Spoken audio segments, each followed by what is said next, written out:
Laisse-moi te dire, chacun a sa place sur cette terre en fonction de la quantité de prix qu'il est prêt à payer. Si tu fais ce que tout le monde fait dans ta génération, tu auras ce que tout le monde a dans ta génération. Tous les hommes de Dieu, même pour aller tous les mystiques que vous connaissez, ont leur niveau dans le monde spirituel, attirant une certaine catégorie de clientèle en fonction de quoi? Des prix qu'ils ont été prêts à payer. Parce que dans le monde spirituel, tout se paye. Dans le monde spirituel, il n'y a pas de gratuité. Dans le monde spirituel, tout se paye. Ce magicien serviteur de Satan a été frappé par la puissance évangélique du ministère de Philippe. Philippe entre en Samarie, Philippe arrive là, des miracles se passent, Christ est prêché. Cet homme était paralysé. Il voit des gens être touchés par le Saint-Esprit. Et cet homme vient et il dit, j'ai vu comment tu donnes le Saint-Esprit aux gens. Quel pouvoir tu es en train de libérer sur eux. Il a pris son argent, il dit, je vais donner de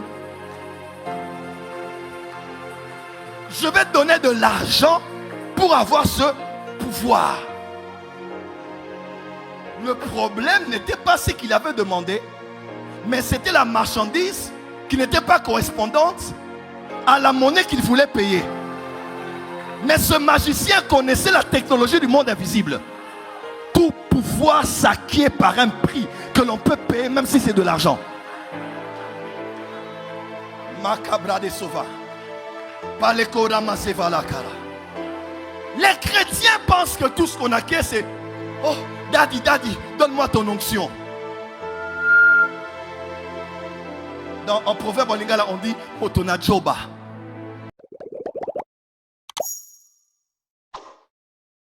Prix dans la Bible, le mot vendre, acheter, racheter, rançon, marché, marchand, rédemption. Tous ces mots que vous voyez là sont des mots qu'on utilise sur le plan économique. C'est pour cela que sur la terre, il n'y a rien de plus puissant sur la terre que ces trois secteurs. Numéro 1, le monde des trônes. Deuxièmement, le monde des marchés. Troisièmement, le monde des lois. Il n'a pas entendu ce que j'ai dit. Voilà pourquoi sur la terre, il n'y a pas plus puissant que ces trois instances. Les instances de gouvernement, les décideurs. Deuxièmement, l'instance économique, ceux qui possèdent le pouvoir financier. Et troisièmement, le domaine judiciaire, là où on établit des lois, là où on impose des lois. Aujourd'hui, le président Vladimir Poutine, peu importe sa puissance et combien il essouffle l'Europe à ce jour, peu importe les sanctions qu'on a placées sur lui, il ne peut se mouvoir librement d'un pays à un autre à cause du fait que d'une grande instance judiciaire en Europe et internationale, basée en Europe et internationale, a décidé de poser un mandat d'arrêt international sur lui. Qui que tu sois, quoi que tu aies, peu importe ce que tu représentes, puisque la loi est tombée, puisque la loi a décidé, un mandat a été émis, les choses sont compliquées pour toi. Pareil pour Benjamin Netanyahu, ou bien pour plusieurs autres que nous connaissons. Lorsque la loi tombe sur vous, la justice tombe sur vous, plusieurs qui étaient ici au pouvoir se sont retrouvés en prison. On peut prier et prier et prier. Si ce n'est pas une grâce présidentielle, ce sera compliqué pour vous d'en sortir. Rien n'est plus puissant que le siège d'un juge, que le pouvoir d'un homme financier, mais aussi que le pouvoir d'un décideur. Amen. Si vous voulez connaître le monde spirituel, vous devez connaître le monde des trônes. Ça, c'est un autre sujet. Il y a beaucoup à dire à ce sujet. C'est aussi pour connaître le monde des tribunaux. Puisqu'à vrai dire, même quand on parle de l'intercession, l'intercession, c'est quoi? Ce n'est pas la prière. L'intercession, c'est l'œuvre d'un avocat devant un juge qui est en train de plaider en fonction des lois et des faits pour acquitter un client. Donc, quand on parle de prier ou intercéder, on veut seulement dire faire le travail d'un avocat.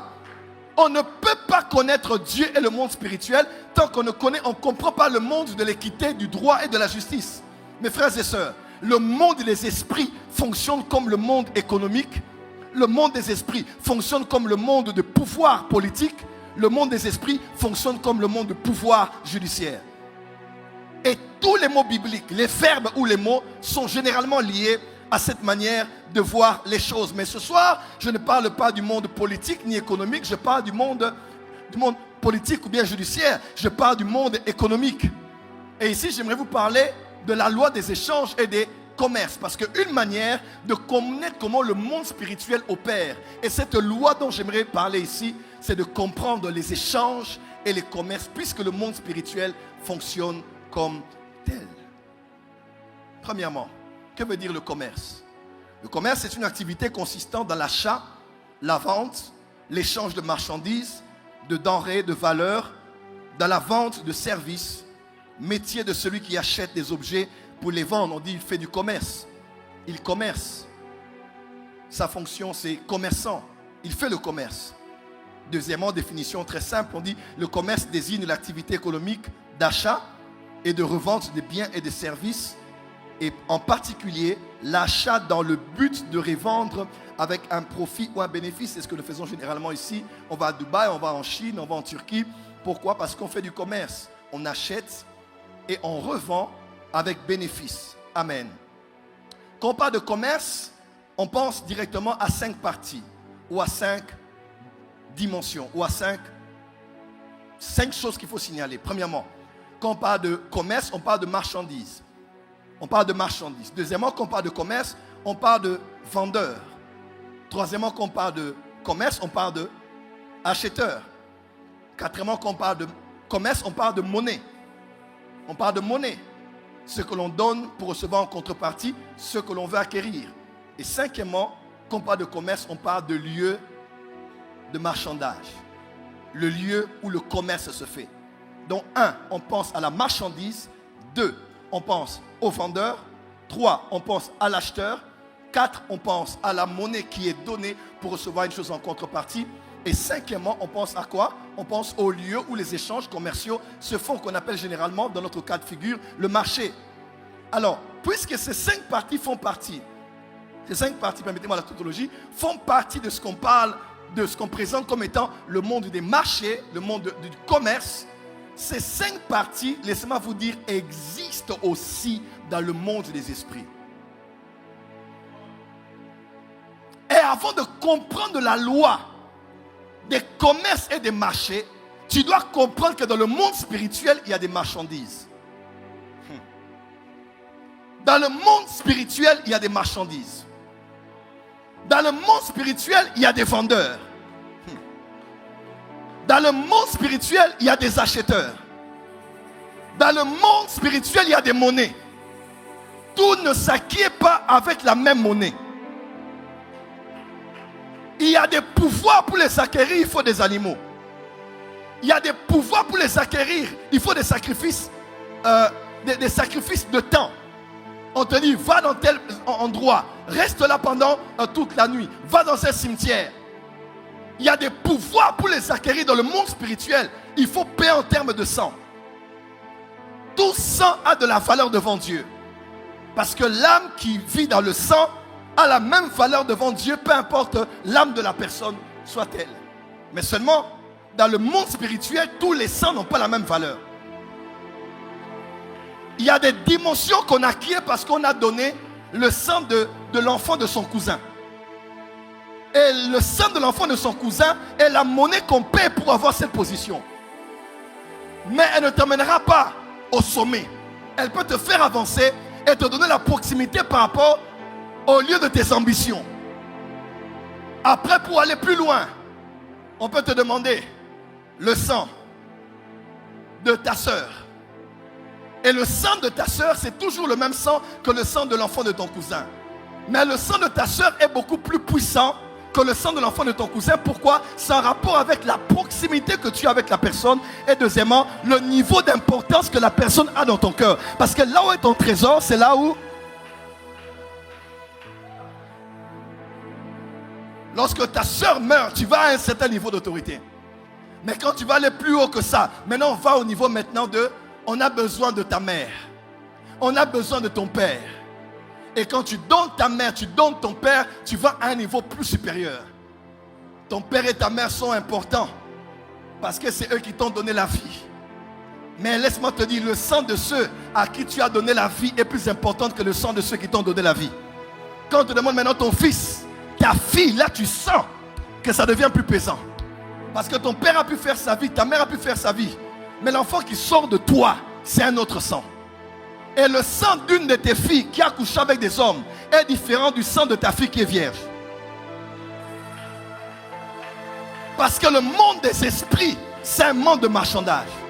C'est un monde des vendeurs, des acheteurs. C'est un monde des marchandises. C'est un monde des monnaies. Est-ce que je peux commencer à monter ce soir? Tiens, ton voisin. La loi du commerce ou des échanges. Alors, que veut dire la loi des échanges et des commerces, Papa Uriel? La loi des échanges et des commerces veut dire ceci. Elle implique ceci, elle stipule. Elle implique que l'on peut payer ce que l'on veut à la valeur correspondante. On peut payer ce que l'on veut en donnant une valeur correspondante. Deuxièmement, je l'ai écrit. Cette loi explique que toute chose a un prix et peut être acquise par un paiement physique ayant une valeur correspondante ou proportionnelle à ce que l'on veut acquérir. Laisse-moi te dire, dans la loi des commerces et des échanges, vous devez savoir ceci. Dans le monde spirituel, toute chose a une valeur. Toute chose a un prix. Et même, les choses sur le plan physique ont une valeur physique, mais elles ont aussi une valeur spirituelle. Parce que je vous ai parlé de la loi de la bipolarité ou de la loi de l'équilibre.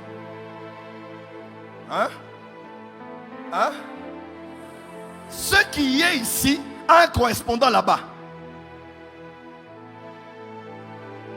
Voilà pourquoi dans Genèse 28, quand Jacob se réveille, il dit, ici est la maison de Dieu. Il n'y avait aucune maison. Il y avait une maison invisible là. Et lorsque David a dit inspirer Salomon de bâtir la maison, c'était pratiquement dans la même région où on a bâti une maison physique. Avant que la maison physique n'existe, la correspondance spirituelle existait. Voilà pourquoi tu entres dans votre maison ce soir après le culte, mais quand tu dors, tu rêves de votre maison. La maison que tu as vue là, c'est votre maison en parallèle dans le monde spirituel. Quelqu'un te dit, prophète, je ne sais pas, j'ai vu notre maison, il y a des toiles d'araignée et les murs sont fissurés. Mais le matin, tu te réveilles, la maison est bien peinte, les murs sont bien entretenus, il n'y a pas de toiles d'araignée. Laisse-moi te dire, ce que tu as vu, c'est l'état invisible de votre maison. Et ce qu'elle est là-bas, elle finira par le devenir sur le plan physique. Dis à ton voisin, la loi de l'équilibre et de la bipolarité. Est-ce qu'on peut avancer? Dis à ton voisin, dans le monde spirituel, on fait les échanges, les transactions et les commerces. Parce que tout a un prix. Dis à ton voisin, tout a un prix. Tu es un insensé. Le problème n'était pas ce que ce magicien a proposé. Le problème, c'était la monnaie n'était pas correspondante à la marchandise. Parce que pour avoir ce pouvoir, il y a un autre prix qu'on paye. Mais on ne le paye pas avec de l'argent. Simon n'avait tort que dans ça. La monnaie n'était pas la bonne. Mais s'il avait la bonne monnaie, il allait payer le bon prix et avoir le pouvoir que les apôtres avaient et Philippe avait aussi. Dis à ton voisin, es-tu prêt à payer le prix? Ah non, les chrétiens n'aiment pas ça. Tout est grâce. Tout est grâce, alléluia. C'est faux. C'est faux. Vous allez à l'hôtel, vous allez à l'hôpital, vous allez voir des Bibles Semeur qui comportent les psaumes, mais aussi le Nouveau Testament. Vous prenez la Bible et vous vous dites, waouh, ces blancs sont tellement généreux qu'ils ont donné gratuitement. Laisse-moi te dire, ce que tu as eu gratuitement, il y a des millionnaires chrétiens, suisses, canadiens, américains qui ont payé pour que tu aies ça gratuitement. Même ce qui est gratuitement ne l'est jamais gratuitement parce qu'il y a toujours un prix qu'on a payé derrière le gratuitement. Dans la vie, il ne faut pas accepter ce qui est gratuit. Ce qui est venu facilement partira facilement. Ce qui est venu gratuitement partira gratuitement. Dans le monde spirituel, tout ce qu'on a, on a parce qu'on a payé un prix. Ephésiens chapitre 2. Nous sommes sauvés par la grâce de Dieu. Virgule. Au moyen de la foi en Jésus-Christ. En d'autres termes, la grâce est gratuite. Mais même celle qui est gratuite, on paye le prix de la foi. Afin que quiconque, l'amour de Dieu est gratuit. La grâce de Dieu est gratuite. Mais ce qu'on paye, ce n'est pas l'argent. Ce qu'on paye, ce ne sont pas les prières. Pour avoir le salut que Jésus donne, le prix qu'on paye, c'est la foi en l'œuvre parfaite de Jésus à la croix. Même la grâce qui est gratuite a un prix à payer. Lève la main du Saint-Esprit, je suis là. Dis à ton voisin, tout ce qui est du monde spirituel ne s'acquiert pas gratuitement. Il faut payer. Dis à ton voisin, il faut payer. Non, tu es trop gentil. Secoue ton voisin, dis voisin. Il faut payer. Change de voisin, dis voisin, voisin. Il faut payer. Et celui qui allait mourir à la croix, il est mort, il est allé, il s'est évanoui. Il est entré au coma, il a bien poison et s'est suicidé. Pourquoi Dieu le Père, pour sauver l'humanité tout entière, devait accepter que son fils souffre comme ça? Il aurait pu dire seulement, je suis venu sur la terre, je donne ma vie, amen, je rends mon esprit. Il part. Pourquoi la souffrance devait faire partie de l'œuvre sacrificielle? Parce qu'il n'y a rien qui change la famille. Il n'y a rien qui peut changer une génération. Tant que cette chose n'a pas été empreinte d'un prix à payer et de la souffrance. Je ne suis pas Joël Francis que vous voyez ici, parce que je ne faisais que prêcher. J'ai souffert. J'ai payé un prix cher pour être ce que je suis aujourd'hui. Et ce n'est pas en une minute que tu viens, Daddy, je veux ton onction, que je vais embouteiller, empaqueter mon onction et te le donner en une seconde. Tu blagues avec l'onction. Il est une chose d'être parfumé par mon parfum. Il en est une chose si je te donne la bouteille du parfum. Ceux qui viennent être impactés, ils partent avec l'odeur du parfum. Ça peut durer 1 semaine, 2 semaines, 1 mois, 2 mois. Il opère aussi dans les miracles. Mais après, ça va se terminer. Parce que j'ai gardé la bouteille.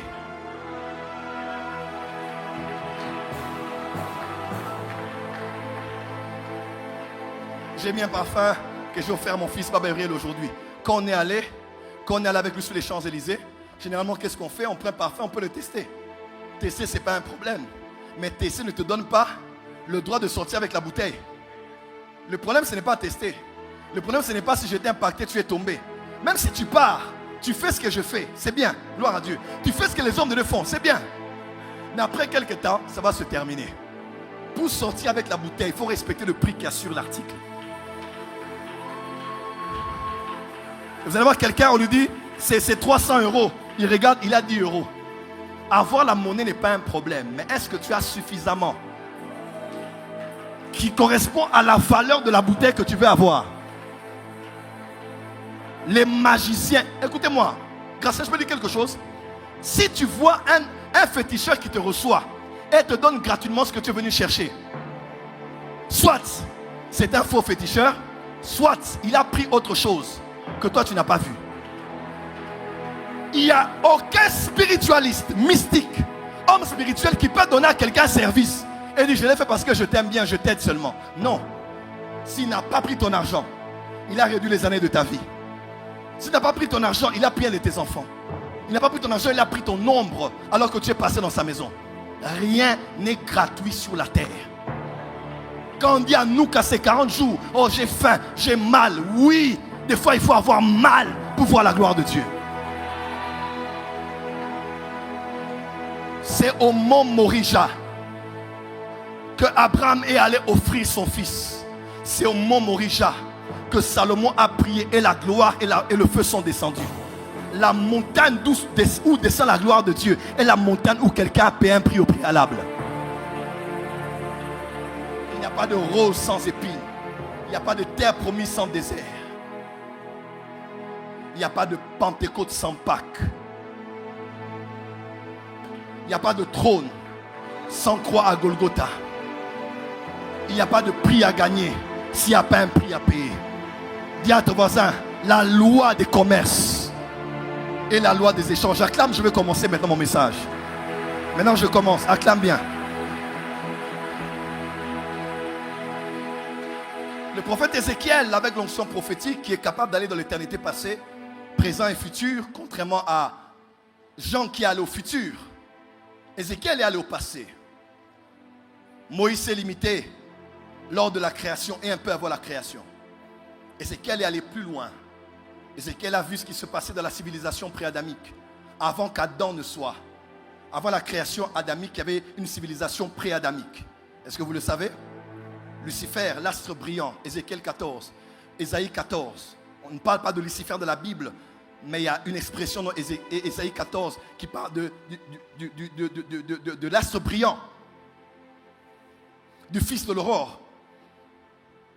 Et le chérubin où vous êtes déployé, la Bible précise à son sujet que sa chute, sa corruption a été occasionnée par deux éléments. Et le troisième se trouve dans Ésaïe. Les deux principaux éléments, ou trois, disons trois, le quatrième se trouve dans Ésaïe. Écoutez ce qu'on dit. Numéro 1, on parle de l'accroissement de ses richesses. Par ta grande sagesse et par ton commerce, tu as acquis tes richesses. Et par tes richesses, ton cœur s'est élevé. Son cœur s'est élevé parce qu'il a fait le commerce, commerce, richesse, richesse, cœur élevé. Et c'est là que sa chute a commencé. Deuxièmement, par sa beauté et son éclat. Ézéchiel 28, verset 17. Ton cœur s'est élevé à cause de ta beauté. Tu as corrompu ta sagesse par ton éclat. Je te jette par terre, je te livre en spectacle au roi.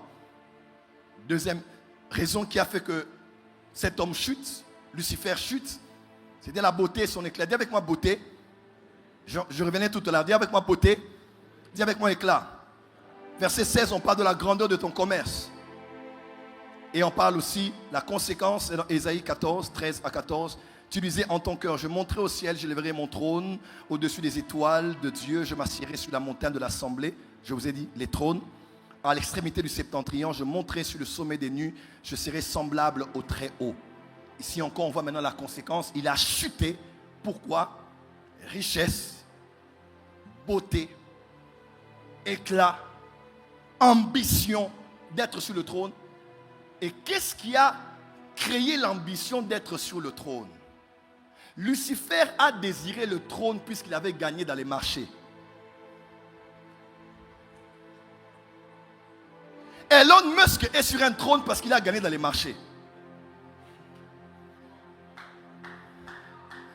Des fois, le pouvoir économique peut être un accès facile au pouvoir politique. Soit directement parce qu'on s'y retrouve, ou soit indirectement parce qu'on influence. Et on nous précise que dans la civilisation pré-adamique, Lucifer était reconnu comme étant un commerçant. Un commerçant. Un commerçant. Lucifer, Satan que vous chassez, n'est pas que celui qui jette des malédictions, la mort ou tout ce que l'on cite habituellement. Lucifer a une très grande intelligence, maillé les mabé, n'est-ce pas? Malin, c'est comme ça que nous on dit en lingala, quelqu'un qui est intelligent, mais son intelligence est au service du mal.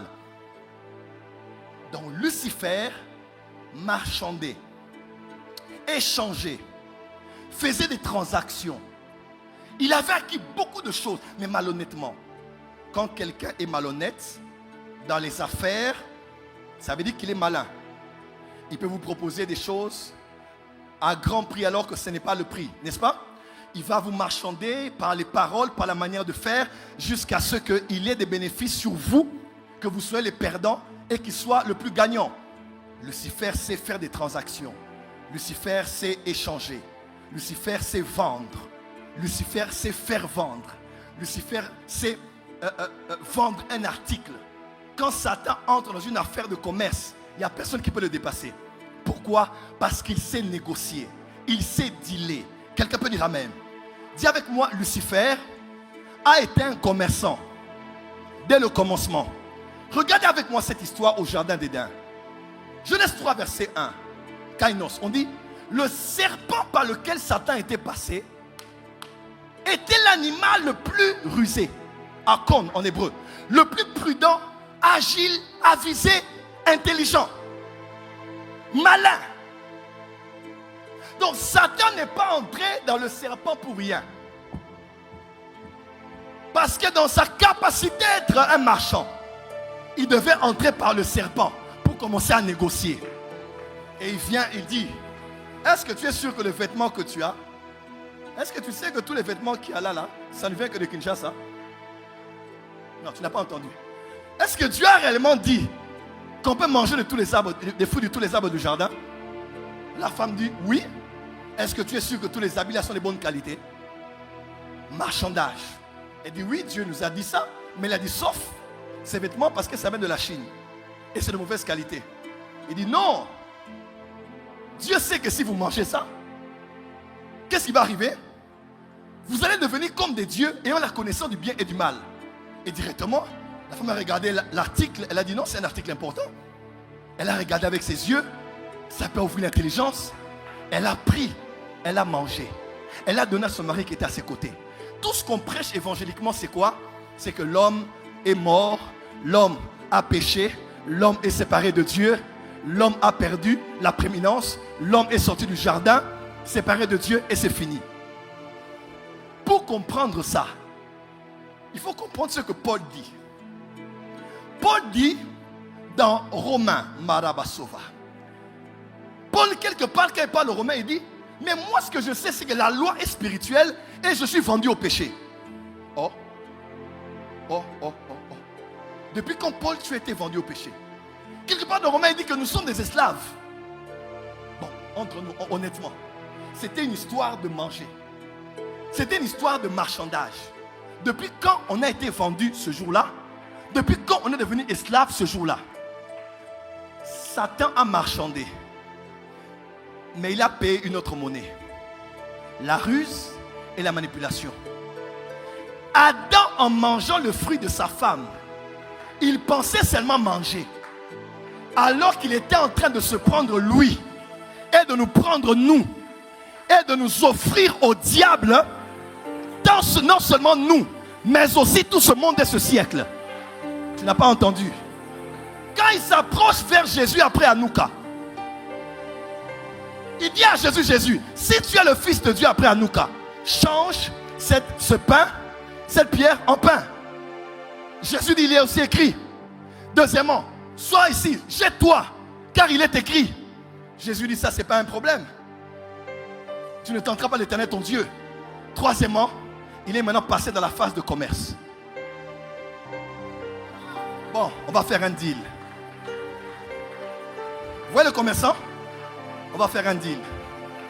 Tu vois tout ce que tu vois là? Je vais te donner parce que cela m'a été donné. Adam pensait manger. Alors qu'en mangeant, il nous donnait.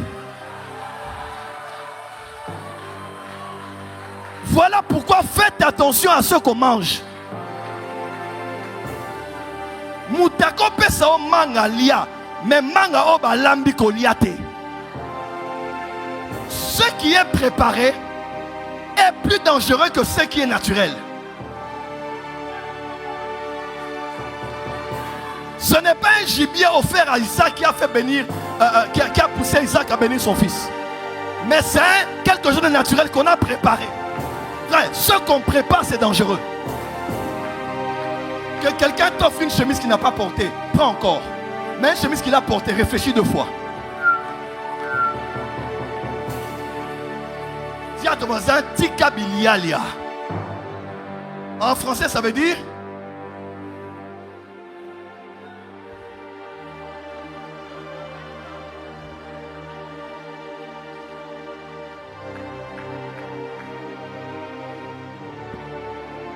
un homme au pouvoir dans ce pays, il avait un problème de prostate. Comme il était dans les loges, on constate qu'il y a le prostate. Il dit, qu'est-ce qu'on peut faire avec? On lui donne une technologie. Et qu'est-ce qu'il fait? Il achète une vache, comme il était de l'Est. Et un bon dimanche, on vient de l'église et on voit nos cotels, ils débarquent. Des gens qui débarquent là sans annoncer, il faut faire attention des fois. Qu'est-ce qu'il a rêvé pour penser à vous ce jour-là? Des fois, ça peut être un souvenir, c'est naturel, on ne peut pas voir Satan partout. Mais des fois, c'est quelqu'un qui vient avec une mission. Il vient, il donne la vache. On dit, gloire à Dieu. toute vache n'est pas à prendre, toute offrande n'est pas à prendre, toute dîme n'est pas à prendre, tout cadeau n'est pas à prendre, tout repas n'est pas à manger. Toute invitation au restaurant n'est pas à accepter. La mort est entrée par la bouffe et la vie est entrée par la bouffe. C'est quand on mange sa chair, on boit son sang, qu'on a la vie éternelle. Fais attention à manger n'importe quoi.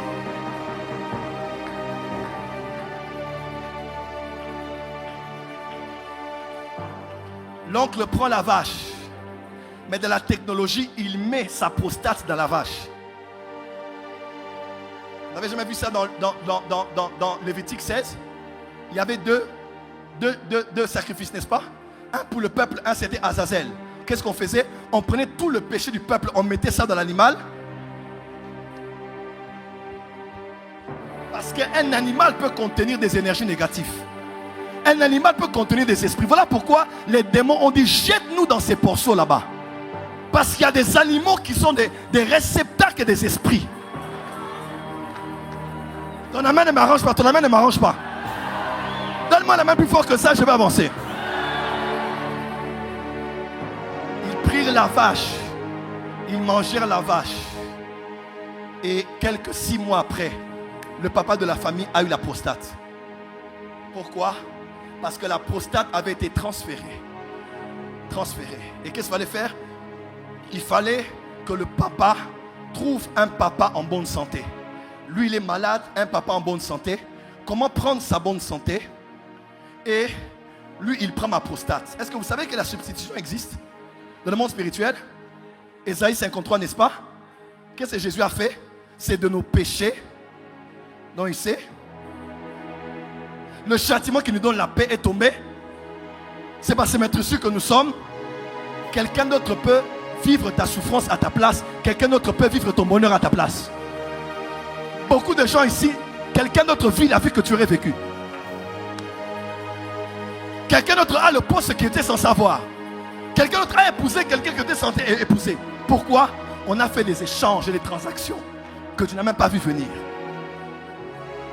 Le papa a pris la prostate, lui il a pris la santé. Et vous allez voir comme ça, un papa qui a la prostate, il tombe malade, il est à l'hôpital, mais il ne meurt jamais. Vous les enfants, vous mourrez, les petits enfants, vous mourrez, mais la vie de l'homme est toujours à l'hôpital, il souffre, il faut faire des dépenses. Pourquoi? Parce que aussi longtemps qu'il est vivant, aussi longtemps que le député sera en bonne santé, puisque c'est son corps qu'il utilise. Les marchands des âmes et les marchands des corps des hommes. La loi des commerces fait en sorte que les esprits savent qu'il faut acheter. Satan a dit, tu te prosternes, tu payes le prix de l'adoration. Moi je te donne tout ça. C'était le commerce. C'était la transaction. Si Jésus donnait l'adoration, il allait recevoir les royaumes et leur gloire. Parce que même Satan sait, tout ce qu'on peut avoir, on l'aura toujours au prix de quelque chose. Et sans le savoir, l'œuvre du salut a eu lieu. Pourquoi? Parce que l'œuvre du salut, pasteur Géry, vous êtes un prédicateur christocentrique, je le sais, vous êtes déjà arrivé. L'œuvre du salut est une œuvre économique. Quand Paul dit aux Éphésiens, en lui nous avons eu la rédemption et la rémission des péchés, il parle à l'église d'Éphèse. Éphèse était une très grande métropole. Et à Éphèse, il y avait beaucoup de choses à visiter, notamment un grand marché qu'on appelait l'Agora. C'est avec moi, Agora. Au centre d'Éphèse, il y avait un grand marché qu'on appelait Agora. C'était le marché où on vendait de tout. Quand on allait au Agora, on allait faire le commerce, vendre ou acheter. C'était pas Agora qu'on disait. Agora était le lieu, mais ce qu'on allait faire, l'activité s'appelait Agoraza ou Agorazo. On allait vendre, acheter, faire le commerce. Il y avait un autre mot qui était plus fort que ça. C'était Exagorazo. Agora, c'est le lieu. Agorazo, c'est acheter ou vendre. Mais Exagorazo, c'était quoi? C'est tu vas dans un marché, tu regardes un article, tu dis ok d'accord, je vais acheter ça. Tu regardes sa valeur, tu payes et tu possèdes.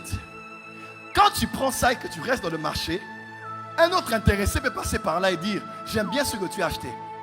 Pourrais-je la voir? Tu augmentes le prix, elle paye et dans le marché on continue à agorazo.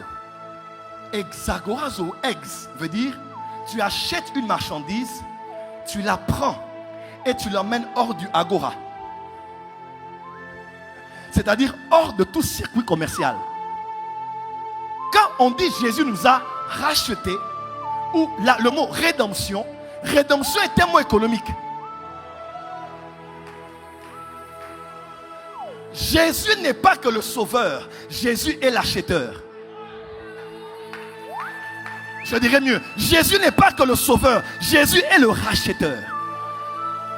Car ce n'est ni par l'or, ni par l'argent, ni par les choses périssables que nous avons été rachetés de la belle manière de vivre héritée par nos parents, mais c'est par le sang précieux de Jésus. Aïe, aïe, aïe, aïe, aïe, aïe. Qu'est-ce que Jésus a fait? Jésus est allé dans le marché des âmes pour aller négocier et Jésus est allé payer. Mais la monnaie ou le montant doit être équivalent à la marchandise.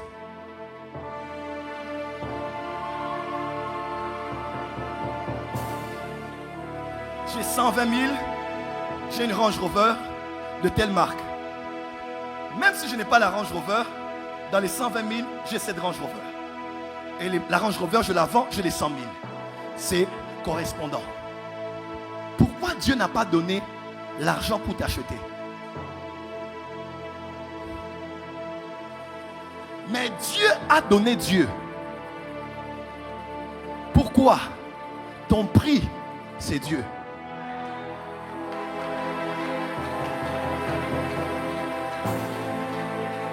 Je ne sais pas à qui j'ai parlé ici. Est-ce que les vrais adorateurs sont là? Dieu a donné Dieu pour t'avoir. Seulement, Jésus n'a pas donné son sang comme les chansons a amené le vin chez Pharaon. Jésus n'a jamais payé son sang à Satan. Mais Jésus est allé dans le tabernacle céleste. Il est allé devant le trône de la justice de Dieu. Parce que le monde spirituel, c'est un monde de marchandises et une instance judiciaire et politique. Jésus prend son sang et il verse sur le propitiatoire. Aujourd'hui, nous ne sommes plus à l'époque de Pierre. Satan avait réclamé Pierre. Prophète, qu'est-ce que tu dis? Oui, les réclamations existent toujours. Mais seulement, nous ne sommes pas à l'époque de Pierre. À l'époque de Pierre, Christ n'était pas mort. Christ n'était pas ressuscité. Christ n'était pas à la droite du Père. Aujourd'hui, quand les sorciers de ma famille me réclament, j'ai ce sur quoi me tenir. J'ai un autre autel. Si les autels de ma famille me revendiquent ou me réclament, je dirais, je ne suis pas à l'époque de Pierre, qui n'a pas été sauvé, qui n'est pas un enfant de Dieu. Moi, je suis sauvé parce que j'ai reçu la parole et je suis né ni de la volonté de l'homme, ni du sang, ni de la chair, mais de la volonté de Dieu. Dis très fort, j'appartiens à Jésus. Non, non, non, non, lève-toi là où tu es dit, j'appartiens à Jésus. Aujourd'hui, pasteur Géry, ils ont le droit de nous réclamer. Parce qu'on a encore le sang de la famille, les noms de la famille, mais le combat spirituel a changé. Prenez à vos têtes le casque du salut. Tu dois avoir l'assurance que malgré les liens de famille, les liens de sang, tu as un élément sur quoi dire à Satan, c'est vrai, je sors de là, mais c'est vrai que je sors de là aussi.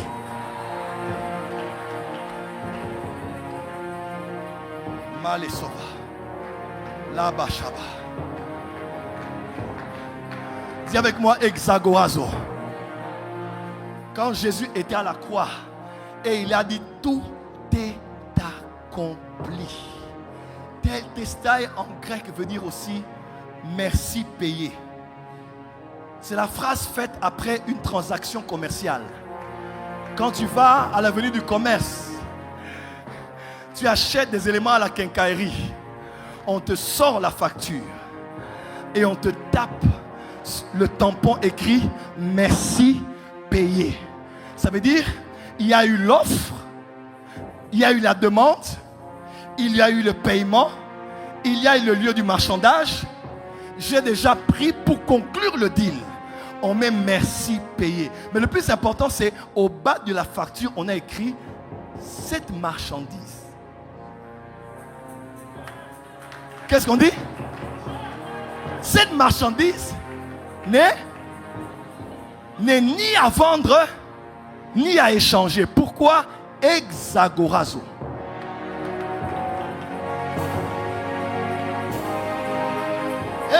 Les anciens, comme les Ivoiriens, il a dit, écoutez-moi, vous avez le droit d'utiliser les hôtels de famille. Nous avons le droit aussi. Il n'y a pas un hôtel qui est plus puissant que la croix de Golgotha.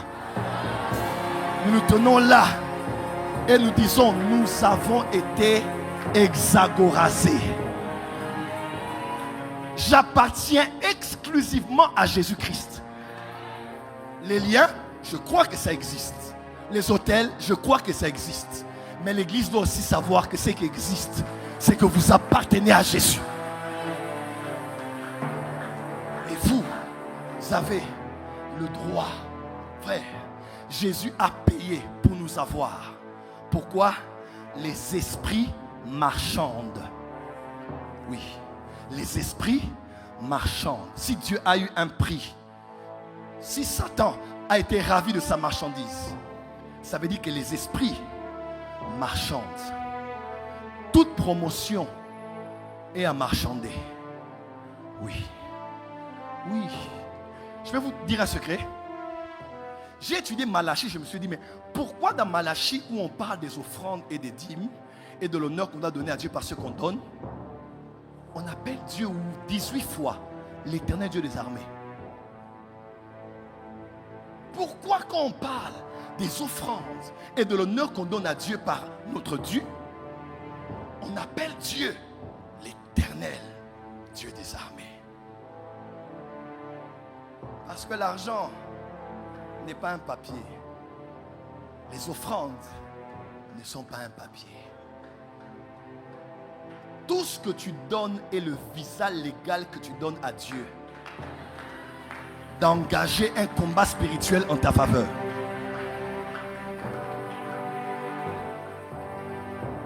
Je peux dire quelque chose? On chasse tous les démons au nom de Jésus. Il y a un seul démon que nous, on ne chasse pas. Il y a un seul démon qu'on n'a pas le droit de chasser. On l'appelle comment? Le dévoreur. Celui qui dévore tes champs, ce n'est pas toi qui le chasses. On dit quoi? Il dit, mettez-moi à l'épreuve. Moi, je vais ouvrir. J'ai vu un pasteur qui disait, il n'y a aucun réveil qui a été produit parce qu'on a engagé les finances. Ça, c'est l'ignorance. Là où il y a réveil, il y a finance. Acte 2. Quand le réveil est tombé, les finances sont entrées.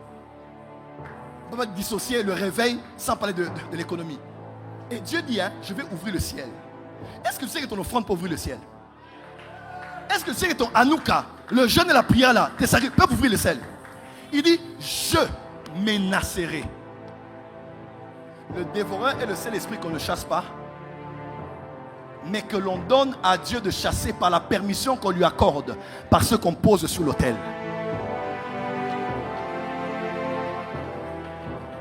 Ne blague pas avec ton offrande. Ne blague pas avec tes jeûnes. Ne blague pas avec tes aumônes. Ne blague pas avec mes sacrifices. Voilà pourquoi tout celui qui vient te décourager, oh toi tu fais trop pour l'église, tu fais trop pour les pasteurs, dis tais-toi. Celui qui est contre tes sacrifices est l'antéchrist. Parce que dans Daniel on dit quand il viendra, il fera cesser les sacrifices. Frère, dis à ton voisin, ne blague pas avec mes sacrifices. Touche de ton voisin, dis voisin, voisin, ne blague pas avec mes sacrifices. Car mes sacrifices représentent ma vie, représentent mes problèmes.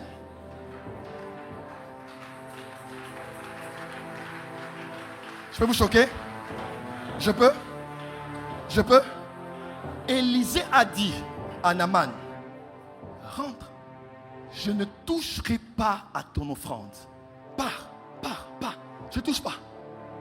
Élisée n'avait-il pas de besoin? Bien sûr que oui, il pouvait prendre les offrandes des gens. Il dit, mais pour Naaman, le lépreux, Il dit, je ne prendrai pas son offrande. Bah. Parce que le voyant Élisée savait s'il avait vu dans les offrandes. Lorsque son disciple, son acolyte est allé prendre les offrandes, quand il revient vers Élisée, Élisée dit, toi, puisque tu as pris ce qu'il ne fallait pas prendre, maintenant là, tu reçois la lèpre. D'où venait la lèpre?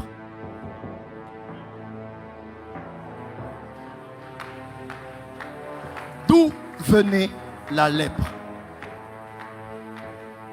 Vous qui volez les offrandes de vos pères spirituels, on envoie à ton père, tu voles. On envoie pour la construction, tu voles. On envoie pour quelqu'un membre de l'église, tu dis, ce n'est même pas daddy, comme c'est un frère de l'église, je vais bouffer ça. Tu bouffes. Sache ceci, dans les offrandes des gens, il y a les problèmes des gens.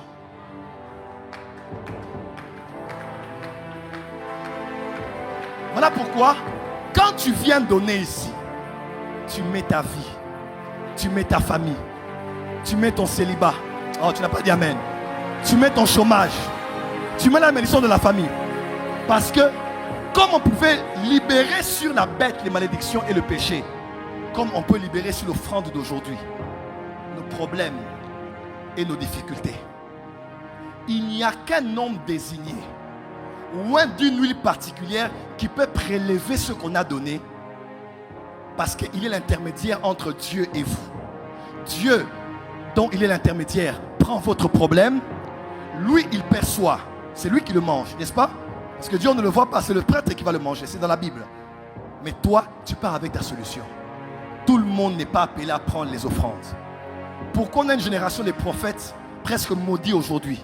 Parce qu'ils vont de maison en maison faire des veillées, maison en maison faire des offrandes.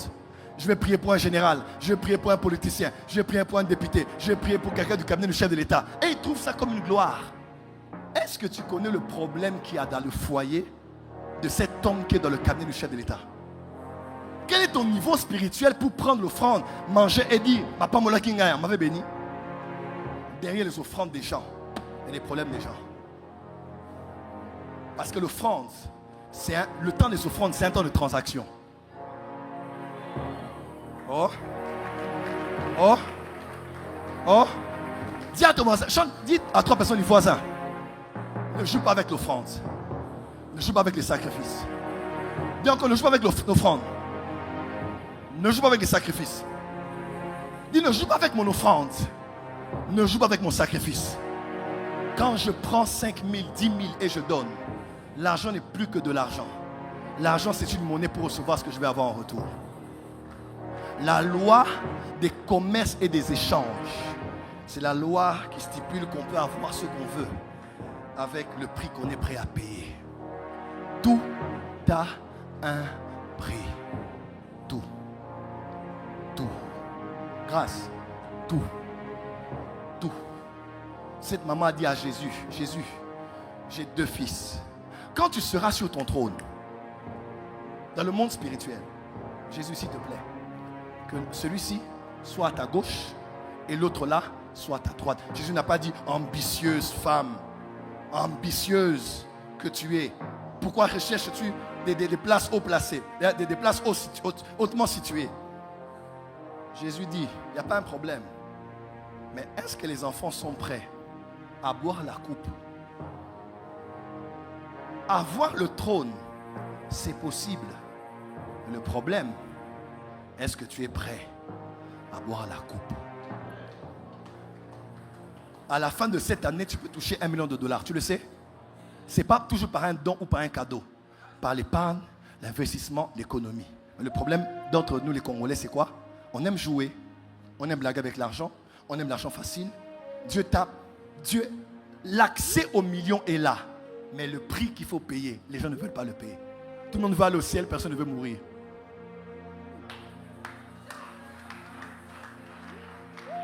Tu peux être la femme que tu rêves d'être là si tu payes le prix. Je n'ai pas encore 45 ans. Tous mes amis ont plus de 50 ans aujourd'hui. Le pasteur Marcelo a eu ses 50 ans là. Moi, je n'ai pas encore 45 ans. Maintenant là, je vais commencer à étudier. J'ai dit, Seigneur, à 50 ans, je dois être un monstre. À 50 ans, je dois être professeur à l'UPC, à l'UNIKIN. je vais faire l'université, à part la Bible. Moi, c'est pas trop mon rêve d'être théologien. Tu es professeur en philosophie. Hein? Mais tu es prophète. Tu entres à l'Unikin, on sait que tu es JFT, mais tu donnes un cours. Je rêve de ça.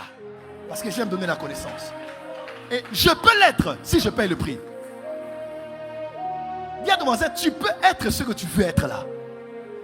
Si tu es prêt à payer le prix. Je te donne un conseil.